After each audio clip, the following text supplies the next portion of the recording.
Hello दोस्तों क्या आपको पता है कि जब सुल्तान राय का सानिया पेश आया तो उनके साथ काम करने वाले बाकी अदाकारों की क्या हालत थी। आज हम ऐसी एक अदाकारा की बात करेंगे जिन्होंने सुल्तान राय के गुजरने के बाद अपना रिएक्शन कैसे दिया। सुल्तान राय के साथ 675 फिल्मों में काम करने वाली एक अदाकारा के बारे में आपको बताएंगे जिन्होंने अपना रिएक्शन सुल्तान राय के जाने के बाद कैसे दिया। आज उनके ही अल्फाज अपनी आवाज़ में आपको बताऊंगा। दोस्तों, सुल्तान राय एक अजीम इंसान, बड़ा दिलकार और मुखलिस आदमी, गरीबों और मेहनत कशों से मोहब्बत करने वाला फ़नकार था जिसे ना जाने किसकी नज़र खा गई। जब भी इसकी याद आती है तो दिल खून के आंसू रोने लगता है। वो जब कत्ल हुआ तो मुझे ऐसा लगा जैसे मेरा अपना बेटा मुझसे जुदा हो गया है। उन दिनों मैं गुलबर्ग में रहती थी। उसके कत्ल की खबर सुनकर करीबी गांव की औरतें वैन करती हुई मेरे पास आई थीं और मुझसे कहने लगीं कि आपका बड़ा बेटा नहीं रहा, और मुझसे कहने लगी कि हाय बीबी, तेरा वड्डा पुत्र कत्ल हो गया। मुझे अफसोस है कि उसकी औलाद उसके फ़न को ना आगे बढ़ा सकी और ना ही उसकी यादों में कोई म्यूज़ियम बना सकी। वो अपने घर को तो उसकी मुख्तलिफ एशिया से सजा सकती थी जैसे देखकर उसे चाहने वालों को सुकून मिलता। उसने अपने घर में मस्जिद तमीर की, उसको रोज़ाना सुबह वो खुद धोता था। उसने अपने अलावा किसी को ये काम करने की इजाज़त नहीं दी।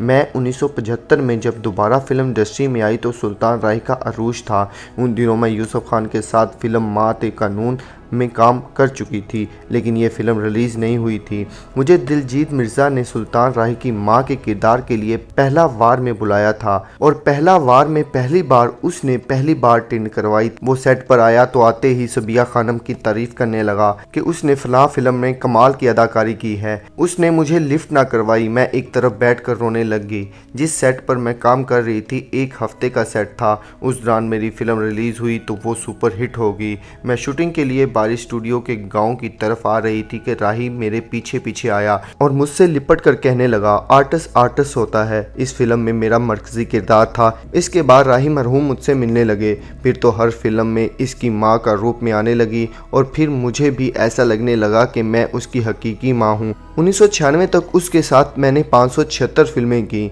हर काम करते हुए इस कदर गुम हो जाते थे कि यूँ लगता था कि फ़िल्म में नहीं बल्कि हकीकत में काम अंजाम दे रहे हैं। हमने हमेशा काम को तरजीह दी। खुदा के बाद जिस शख्स ने मुझे बढ़ावा दिया वो सुल्तान राय था। राही ने जितना काम किया, अगर कोई उसका चौथा हिस्सा भी करे तो मैं इसकी फ़ैन हो जाऊं।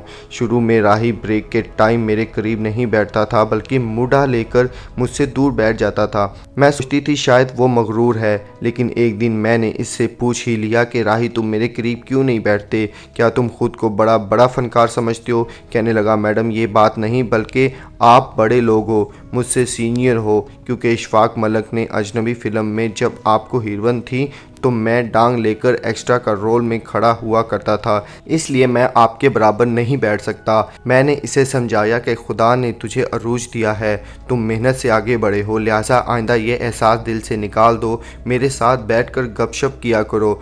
फिर तो हम ऐसे घुल मिल गए कि राही फिल्म साजों से कहता था मेरी माँ के रूप में सिर्फ बहार ही आएगी। इस तरह वो आखिरी दम तक माँ का रिश्ता निभाता रहा। मैंने ज़िंदगी का जो हिस्सा इसके साथ गुजारा वो कभी नहीं भूल सकी।